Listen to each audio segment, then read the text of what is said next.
जय हिंद दोस्तों। आज हम सब फिर एक नए वीडियो के साथ क्लास की शुरुआत करते हैं। आज जो हम सब सब्जेक्ट को कवर करेंगे वह सब्जेक्ट आपका है ईवीएस पर्यावरण, जो कि आपके आने वाले सीटेट एग्जाम के लिए मोस्ट इंपॉर्टेंट है। इसमें जिस टॉपिक को आज हम सब कवर करेंगे ईवीएस के अंतर्गत, वह टॉपिक है दोस्तों भारत के जो प्रमुख उत्सव, त्यौहार और जो चित्रकारियाँ हैं उनके बारे में हम सब चर्चा करेंगे। इन टॉपिक से दोस्तों आपके सीटेट एग्जाम में हर बार क्वेश्चन पूछे जाते हैं। आज इसको हम सब बहुत विस्तार पूर्वक से कवर करेंगे। अगर आप इस चैनल पे नए हैं तो चैनल को सब्सक्राइब जरूर करिए। यहाँ पे आपको सीटेट के सभी नए स्टडी मटेरियल और उसके साथ साथ प्रैक्टिस सेट और प्लस जो प्रीवियस ईयर पेपर हुए हैं दोस्तों, आपके जो पिछले साल हुए हैं, जो ऑफलाइन मोड हुए हैं, जो ऑनलाइन मोड हुए हैं, सभी को यहाँ पे कंप्लीट कराया जाएगा। आइए हम सब आगे बढ़ते हैं। अगर आज जो क्लास को हम सब कवर कर रहे हैं, अगर आपको इसकी पीडीएफ चाहिए तो पीडीएफ भी आप सबके लिए उपलब्ध है। उसके लिए आप टेलीग्राम को ज्वाइन करके वहां से डेली जितने भी हम क्लास को कवर कराते हैं सभी क्लासों का पीडीएफ आपको टेलीग्राम पे मिल जाएगा। अब टेलीग्राम का लिंक आप सबको डिस्क्रिप्शन बॉक्स में या फिर कमेंट बॉक्स में मिल जाएगा। चलिए हम सब क्लास की अब शुरुआत करते हैं और सबसे पहले समझते हैं भारत के जो प्रमुख उत्सव हैं, त्यौहार हैं, उस पर। सबसे पहले हम पोंगल को देखते हैं। इसका आयोजन तमिलनाडु में किया जाता है। कहने का तात्पर्य जो आपका पोंगल त्यौहार है, इसका आयोजन आपके तमिलनाडु राज्य में किया जाता है। अब यहाँ चित्र में देख रहे होंगे, ये किसानों का प्रमुख त्यौहार है। जो इम्पोर्टेंट है दोस्तों, पोंगल किसका त्यौहार है? यह किसानों का त्यौहार है, खेती से रिलेटेड है, कृषि से संबंधित यह आपका त्यौहार है। इसका आयोजन प्रत्येक वर्ष 14 जनवरी से 15 जनवरी के मध्य किया जाता है। किस फेस्टिवल का? पोंगल का। इसका आयोजन अच्छी फसल होने की खुशी और आगामी वर्ष अच्छी फसल होने की प्रार्थना के रूप में किया जाता है। इसका आयोजन दोस्तों किस लिए किया जाता है? इसलिए कि जो अच्छी फसल पैदा होती है उसके लिए किया ही जाता है, और यह भी मानते हैं जो आने वाला वर्ष है दोस्तों उसमें भी अच्छी फसल पैदा हो, इसके लिए इस त्यौहार का आयोजन किया जाता है। मुख्य रूप से किस राज्य का यह त्यौहार है? तमिलनाडु। ऐसा नहीं कि और भी राज्य में मनाए जाते हैं। जैसे अभी हमने इसके पहले जो आपकी क्लास ले रहे थे, श्रावणी मेला बताए थे। जैसे श्रावणी मेला हर जगह मनाए जाते हैं, लेकिन जो फेमस है, जो आपके एक जगह से संबंधित है, वह आपका था झारखंड से। इसीलिए दोस्तों पोंगल भी और राज्य में मनाया जाता है, लेकिन जो प्रमुख है वह आपके तमिलनाडु है। अब हम ओणम को समझते हैं। ओणम भी दोस्तों इसका आयोजन आपके केरल राज्य में किया जाता है। इसका आयोजन प्रत्येक वर्ष सितंबर महीने में किया जाता है। किस महीने में? सितंबर महीने में किया जाता है। इसका आयोजन राजा महाबली के स्वागत में किया जाता है। किस लिए किया जाता है? इसका आयोजन दोस्तों आपके राजा महाबली के स्वागत में किया जाता है। यह त्यौहार 10 दिनों तक चलता है। कितने? यह टोटल 10 दिनों तक यह त्यौहार का आयोजन किया जाता है। नौका दौड़, बल्लभ कार्य इसी उत्सव का एक भाग है। कहने का तात्पर्य जो वहाँ पे एक फेस्टिवल होता है नौका दौड़, तो दोस्तों नौका दौड़ भी ओणम का ही एक भाग है। ऐसा नहीं कि जो 10 दिनों तक आयोजन होता है दोस्तों उसी में अलग अलग दिन अलग अलग त्यौहार के रूप में मनाते हैं, तो फिर ये नौका दौड़ भी उसी ओणम के ही अंतर्गत आपके आता है। और नौका दौड़ भी और ओणम भी, ये सभी केरल के एक प्रमुख त्यौहार हैं। अब बिहू को समझते हैं। बिहू दोस्तों मोस्ट इंपॉर्टेंट है। बिहू से आपके एग्जाम में हर बार कोई न कोई क्वेश्चन पूछता है। तो बिहू का संबंध, अगर सीधा संबंध हम देखें तो बिहू का संबंध दोस्तों असम राज्य से है। इसका आयोजन असम राज्य में किया जाता है। इसका आयोजन दोस्तों वर्ष में 3 बार किया जाता है। कहने का तात्पर्य है कि एक साल में बिहू का आयोजन 3 बार किया जाता है। और 3 बार क्यों किया जाता है उसको समझते हैं। ये 3 ऋतुओं के आगमन का स्रोत माना जाता है। जैसे दोस्तों अपने यहाँ भारत में 3 ऋतुएं मानी गई हैं, तो इन्हीं 3 ऋतुओं के स्रोत, आगमन का स्रोत माना गया है। इसलिए हम असम में बिहू के नाम से त्यौहार मनाते हैं। वर्ष में 3 बार मनाते हैं। और यह 3 बार क्यों मनाते हैं? क्योंकि 3 ऋतुओं का आगमन का स्रोत है। यह किसानों का प्रमुख त्यौहार है, जिसमें फसली त्यौहार भी कहा जाता है। दोस्तों किसका त्यौहार है? यह किसानों का त्यौहार है। इसे हम फसली त्यौहार के भी नाम से जानते हैं। इसका उद्देश्य दोस्तों, जो आपका बिहू है, इसका उद्देश्य जो राज्य में ऊंच नीच का भेदभाव है उसको दूर करना। जैसे जो बड़े छोटे का भेदभाव है, ऊंच नीच का भाव, गरीब अमीर का भाव, इसको दूर करना इसका जो मुख्य उद्देश्य है, इसी को दूर करना इसका मुख्य उद्देश्य है। अब हम मकर संक्रांति को समझते हैं। मकर संक्रांति में दोस्तों एक बहुत ही प्रचलित और बहुत फेमस त्यौहार है, लेकिन मनाया तो हर जगह जाता है। लेकिन इस पे जो कुछ इम्पॉर्टेंट पॉइंट है उसको समझते हैं। इसका आयोजन 14 से आपके 15 जनवरी में किया जाता है।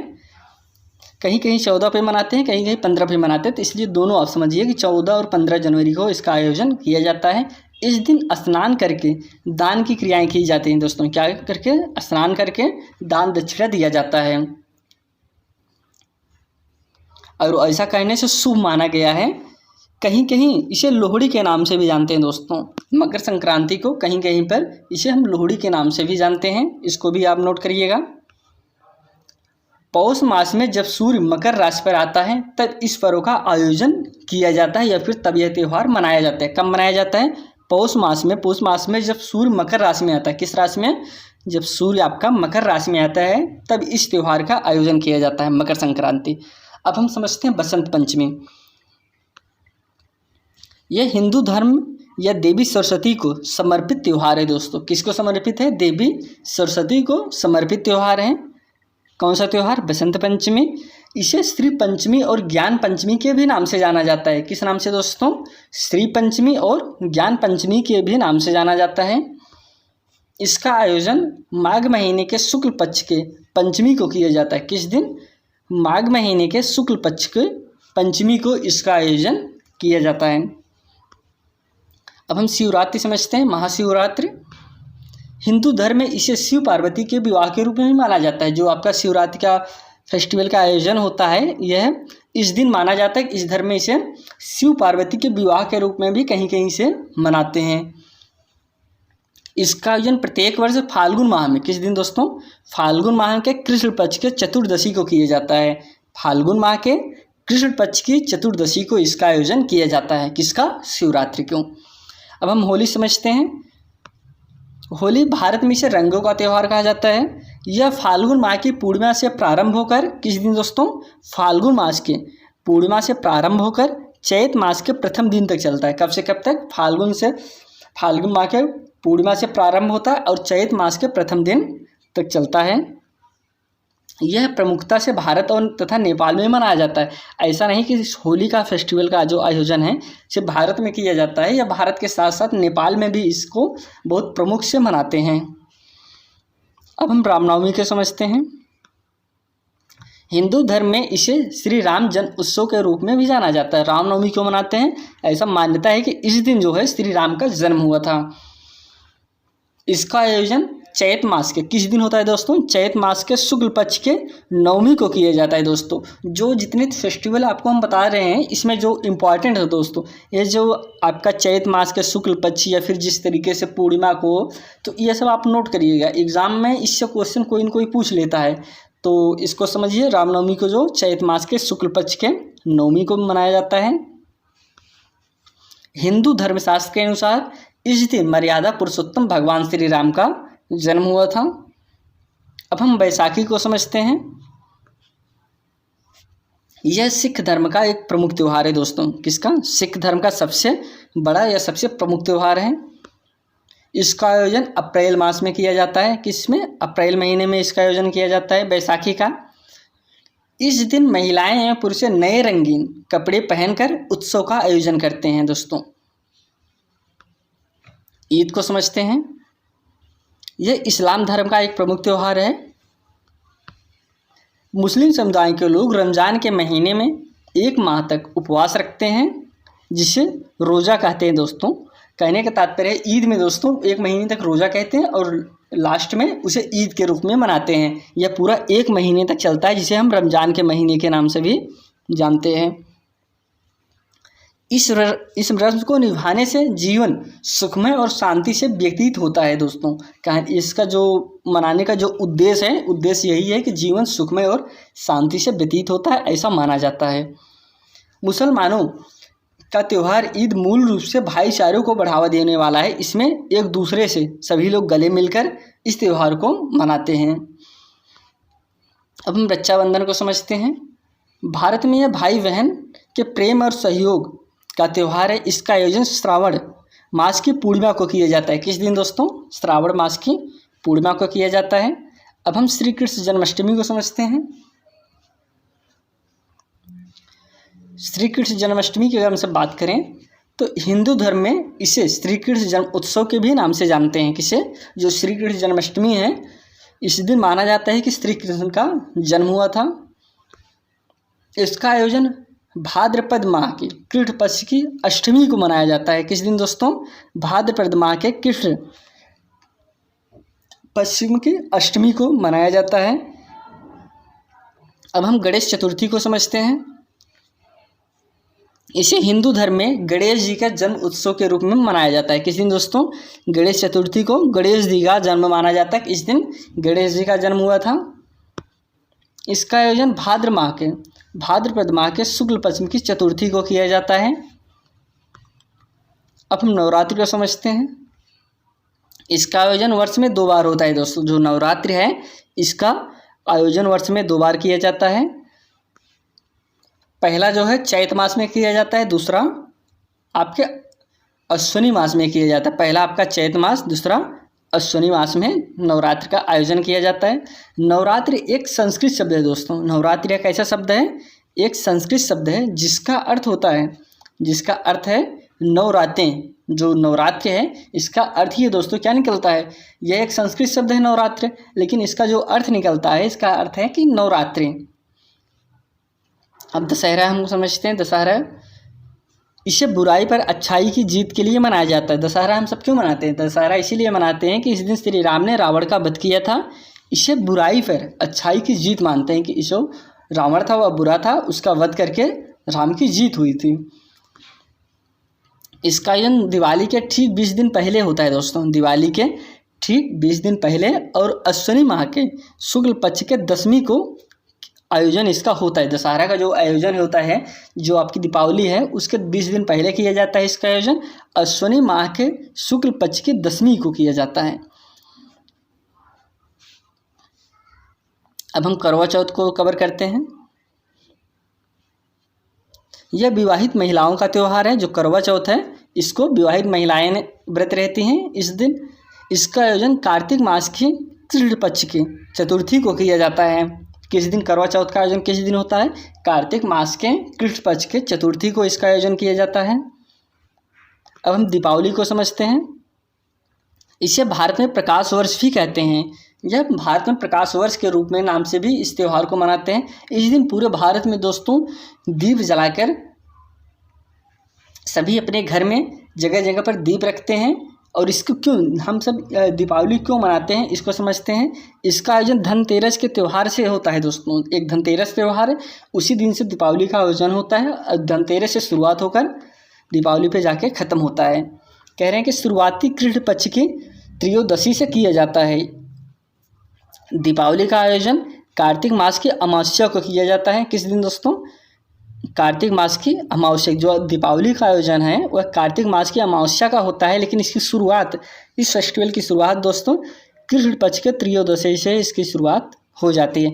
अब दीपावली अगर हम सब बात करें तो क्यों मनाते हैं? इस दिन जो है श्री राम जो है रावण का वध करके अपने जन्म स्थान अयोध्या वापस आए थे।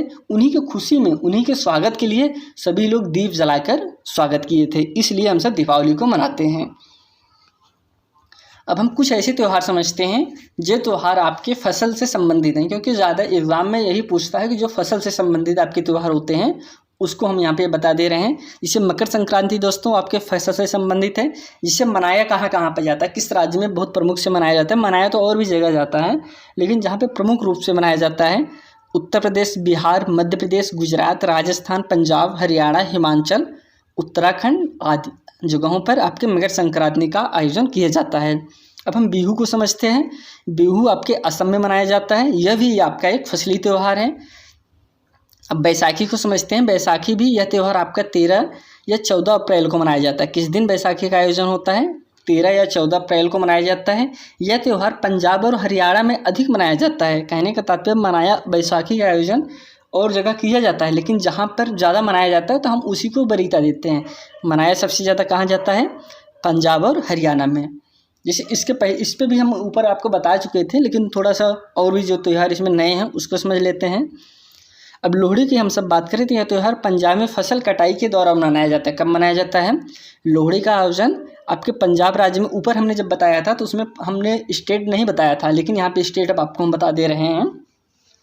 यह आपके पंजाब में फसल कटाई के दौरान मनाया जाता है। कौन? लोहड़ी। अब हम सरहुल समझते हैं। सरहुल दोस्तों यह इम्पॉर्टेंट है, इसको नोट करिएगा। यह झारखंड में मनाया जाता है। यह भी आपका एक फसल के कटाई से संबंधित त्यौहार है। पोंगल की अगर हम बात करें तो पोंगल आपका तमिलनाडु का एक प्रमुख त्यौहार है। यह भी एक आपका फसली त्यौहार है। गुड़ी पड़वा आपका महाराष्ट्र का बहुत ही प्रचलित त्यौहार है। नवावर्ष यह आपका बंगाल का, पश्चिम बंगाल का एक प्रमुख त्यौहार है। पूरम विश्व आपके केरल राज्य से संबंधित है। बंगला दोस्तों आपके मेघालय राज्य में मनाया जाता है। यह सब आपके जितने भी इसमें हम आपको त्यौहार बताए हैं, यह सब सभी के सभी त्यौहार आपके कृषि से संबंधित हैं, कृषि के कटाई से संबंधित आपके त्यौहार हैं। आगे हम बढ़ते हैं। अब हम कुछ चित्रकारियाँ समझते हैं जो भारत की प्रमुख हैं और जिससे आपके एग्जाम में क्वेश्चन बनते हैं। पहला है मधुबनी चित्रकला। मधुबनी दोस्तों आप सबके लिए मोस्ट इम्पॉर्टेंट है, क्योंकि मधुबनी से आपके एग्जाम में आप कोई भी सेट निकाल लीजिए, उसमें कोई न कोई चित्रकला मधुबनी से पूछा ही दोस्तों। कहाँ पे है, कहाँ के प्रचलित है, इससे को बनाने के लिए हम सब कैसे बनाते हैं मधुबनी चित्रकला, इन सब के बारे में कोई न कोई क्वेश्चन जरूर पूछा गया है। ये भारत के बिहार राज्य से संबंधित हैं। कहाँ से संबंधित है दोस्तों? भारत के बिहार राज्य से ये मधुबनी चित्रकला संबंधित है। इसमें घरों की दीवारों, आंगन इत्यादि पर चित्र बनाए जाते हैं। इसमें क्या जाता है दोस्तों? आंगन में चित्र बनाए जाते हैं। जो आपके घरों की दीवारें होती हैं उस पर चित्र बनाया जाता है। चित्र का विषय दोस्तों, जो इसका विषय है, इसमें बनाया क्या जाए। जैसे चित्र बनाते हैं, चित्र में क्या बनाते हैं? फूल बनाते हैं, पत्ते बनाते हैं, इंसान बनाते हैं, जानवर बनाते हैं, इन्हीं सब का चित्र बनाते हैं। और जो प्रमुख है दोस्तों, जो इम्पॉर्टेंट है, उसको अभी आपको हम बता रहे हैं। कह रहे हैं चित्र को उभार देने के लिए चावल का प्रयोग किया जाता है दोस्तों। अब समझिए, चित्र में थोड़ा ऊपर उभरा रहे, उसको दिखाने के लिए चावल का प्रयोग किया जाता है। इसे दोस्तों प्राकृतिक रंगों का प्रयोग किया जाता है। जो मोस्ट इम्पॉर्टेंट है यह है कि इसे बनाने के लिए, जो मधुबनी चित्रकला है, इसको बनाने के लिए हम प्राकृतिक रंगों का प्रयोग करते हैं। अगर हम सब प्राकृतिक रंगों की बात करें तो प्राकृतिक रंगों में जैसे आपके आते हैं ऐसे रंग जो प्रकृति से मिले। जैसे अभी पालक है, हम पालक की पत्ती लेके उसे हरा रंग बना सकते हैं। तो इसी प्रकार से जो हम प्राकृतिक से जो रंग हम प्राप्त करते हैं वो आपके हम प्रकृति से, हल्दी हो गए, हल्दी से हम पीला रंग बना लेंगे। इसी तरीके से जो कलरफुल है, जो हम कलर देते हैं इस चित्रकला में, जो हम कलर देते हैं वह सब इन्हीं से लेते हैं। जो प्रकृति में हम सबको दिखता है, जिस कलर की ज़रूरत होती है उस कलर को हम सब लेकर इसे हम रंग देते हैं। यह मधुबनी चित्रकला की विशेषता है। किस राज्य से संबंधित है? बिहार में। इसका थीम क्या रहता है दोस्तों? फूल, पत्ती, जानवर, इंसान इत्यादि। और इसे उभार देने के लिए चावल का प्रयोग करते हैं। इसको बनाने के लिए जो मोस्ट इम्पॉर्टेंट है, इसको बनाने के लिए हम प्राकृतिक रंगों का प्रयोग करते हैं। प्राकृतिक रंगों का कैसे प्रयोग करते हैं? इसे पीला कलर देने के लिए हल्दी का प्रयोग कर लें, हरा कलर देने के लिए पालक या फिर और भी बहुत सारे होते हैं उसका प्रयोग कर लेते हैं। चलिए नेक्स्ट समझते हैं कलमकारी चित्रकला। कलमकारी की अगर हम सब बात करें तो यह चित्रकला आंध्र प्रदेश, तेलंगाना राज्य में इस चित्रकला प्रचलित है दोस्तों। जो कलमकारी चित्रकला है ये संबंधित किस राज्य से है? आंध्र प्रदेश और आपके तेलंगाना राज्य से संबंधित है। ये जो चित्रकला से संबंधित होता है दोस्तों, तो ज़्यादा से ज़्यादा इसमें स्टेट ही पूछ लेता है, किस राज्य से संबंधित है। तो इसको आप समझिए, आपके आंध्र प्रदेश से संबंधित है। इसमें कपड़ों के ऊपर चित्र बनाए जाते हैं। किसमें? कपड़ों को ऊपर चित्र बनाए जाते हैं दोस्तों। अब देखिए, इसमें कपड़ों के ऊपर चित्र बनाए जाते हैं, लेकिन वह जो आपका मधुबनी है वो दीवारों पर चित्र बनाए जाते हैं। इसको दोनों को समझते रहिए, नहीं तो बहुत बच्चे कंफ्यूज हो जाए। चित्र तो इसमें भी बनाते हैं, उसमें भी बनाते हैं, तो दोनों का अलग मतलब है। इसे भी हम प्राकृतिक, इसको भी बनाने के लिए हम कपड़ों के ऊपर बनाते, हर चीज़ सेम मिलेगा आपको मधुबनी चित्रकला में और कलमकारी में। लेकिन जो अलग करेगा, ये कपड़ों के ऊपर बनाए जाते हैं। अभी इसके पहले जब आपका हम प्रीवियस ईयर पेपर सॉल्व करा रहे थे, सेम ऐसे कोई यही क्वेश्चन आया था, उसमें यही पूछा था कपड़ों के ऊपर चित्र बनाते हैं, तो फिर वह कलमकारी था वहाँ पे सही। क्यों कलमकारी था? कलमकारी में हम कपड़ों के ऊपर बनाते हैं और मधुबनी में हम दीवार पर या फिर आंगन में बनाते हैं। बाकी इसका भी विषय वस्तु वही होता है दोस्तों, फूल, पत्ती, सजावट, मानव इत्यादि, इन्हीं सब का हम चित्र बनाते हैं। इसमें भी इसमें चित्र बनाने के लिए हम प्राकृतिक रंगों का प्रयोग करते हैं। अब प्राकृतिक रंग का हम सब किस प्रकार से प्रयोग करते हैं उसको हम आपको बता चुके हैं। अब हम पट्टा चित्रकारी समझते हैं। यह चित्रकारी उड़ीसा राज्य से संबंधित है दोस्तों। किस राज्य से? उड़ीसा राज्य से संबंधित है। इसमें चित्रों का निर्माण कपड़ों के ऊपर किया जाता है। किसके ऊपर? कपड़े के ऊपर चित्र का निर्माण किया जाता है।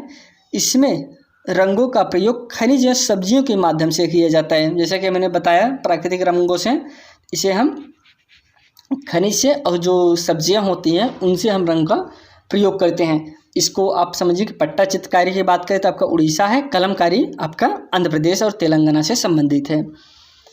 नेक्स्ट समझते हैं फाड़ चित्रकारी।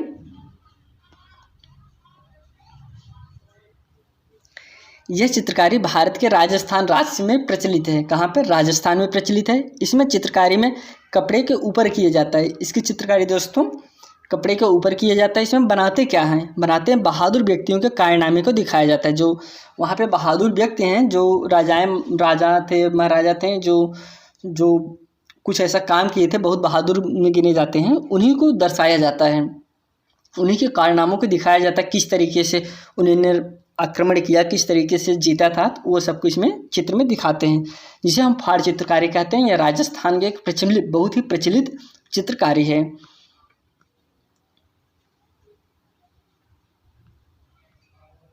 अब हम दोस्तों समझते हैं चौक पूड़ा। दोस्तों चौक पूड़ा, अगर हम सब चौक पूड़ा की बात करें तो चौक पूड़ा यहाँ पे सभी लोग देखे होंगे। चौक पूड़ा होता क्या है? यह उत्तर प्रदेश का दोस्तों प्रमुख चित्रकारी है, क्योंकि हर राज्य के बहुत ज़्यादा नहीं कि ऐसा नहीं कि एक राज्य में बहुत चित्रकारियाँ, तो जो प्रचलित हैं, जो आपका NCERT में लिखा गया है तो बस सीमित है। जैसे चौक पूड़ा में अगर हम सब बात करें तो इसमें जो 1 मिनट आपको चित्र दिखाते हैं। आप यहाँ पे चित्र में देख रहे होंगे चौक पूड़ा, यही है चौक पूड़ा। चौक पूड़ा में क्या किया जाता है? जैसे शादी विवाह जब होता है, पड़ता है, या फिर जो गोबर से लेप करके जो डिज़ाइन बनाया जाता है, आटे से जो डिज़ाइन बनाया जाता है, वही आपका चौक पूड़ा होता है। यह दोस्तों कहाँ का प्रमुख चित्रकारी है? यह आपके उत्तर प्रदेश की प्रमुख चित्रकारी है। आप यहाँ पे चित्र में देख रहे होंगे गोबर से लेप लगाकर आटे से इसमें डिज़ाइन निकाले हैं, तो यही आपका चौक पूड़ा है। अब हम रंगोली समझते हैं। रंगोली दोस्तों आपके महाराष्ट्र की त्यौहार है। रंगोली तो बनाते हर राज्य में है, लेकिन किस राज्य में प्रचलित है, किस राज्य का यह प्रमुख चित्रकारी है, तो आपके महाराष्ट्र की है। यहाँ पे हम सब कुछ चित्रकारी दिए हैं दोस्तों, और कुछ राज्य से संबंधित दिए हैं। यह आपके लिए बहुत ही मोस्ट इम्पॉर्टेंट है, क्योंकि इसको आप समझ लीजिए, इसके ऊपर जो बताए हैं वो भी है इसमें, और कुछ अलग भी हैं, तो हम जल्दी से समझ लेते हैं इसको। पट्टा चित्रकारी दोस्तों आपका उड़ीसा से संबंधित है। कालीघाट पश्चिम बंगाल। वर्ली दोस्तों महाराष्ट्र से। रंगवाली कर्नाटक से। पिथौरा से गुजरात। थांका से हिंदू धर्म। चिकनकारी दोस्तों लखनऊ से। और कलमकारी आपके आंध्र प्रदेश से संबंधित है। और मुग्गुल दोस्तों आंध्र प्रदेश से। अर्पिन दोस्तों बिहार से संबंधित है। मधुबनी दोस्तों आपके बिहार से संबंधित है। अल्पना आपके पश्चिम बंगाल से संबंधित है। अथिया आपका गुजरात से संबंधित है। और रंगोली दोस्तों महाराष्ट्र से। अरोह दोस्तों हिमाचल प्रदेश से संबंधित है। कलमाजट्टू केरल राज्य से संबंधित है। एपेन आपका उत्तराखंड से संबंधित है। और चौक पूड़ा जो कि अभी हमने बताया आपको, यह आपके उत्तर प्रदेश राज्य से संबंधित है। मरंडा आपका राजस्थान से संबंधित है। और फंड दोस्तों राजस्थान से संबंधित है। लघु आपके राजस्थान से संबंधित है। गोंड आपके मध्य प्रदेश से संबंधित है। बाघ आपके मध्य प्रदेश से। और कुल्लम दोस्तों आपके तमिलनाडु राज्य से संबंधित है। और तंजौर आपके तमिलनाडु। चौरियल आपके तेलंगाना राज्य से संबंधित है। और फुलकारी दोस्तों आपके पंजाब राज्य से संबंधित है।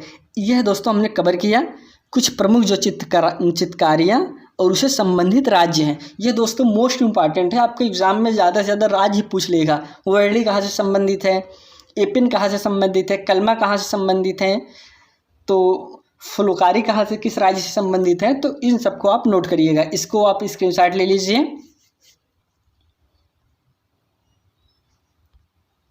चलिए हम सब आगे बढ़ते हैं। और यह दोस्तों क्लास हम यहीं पे ख़त्म करते हैं। हमने आज आप कवर किया जो भारत के प्रमुख चित्रकारियाँ थी, भारत के प्रमुख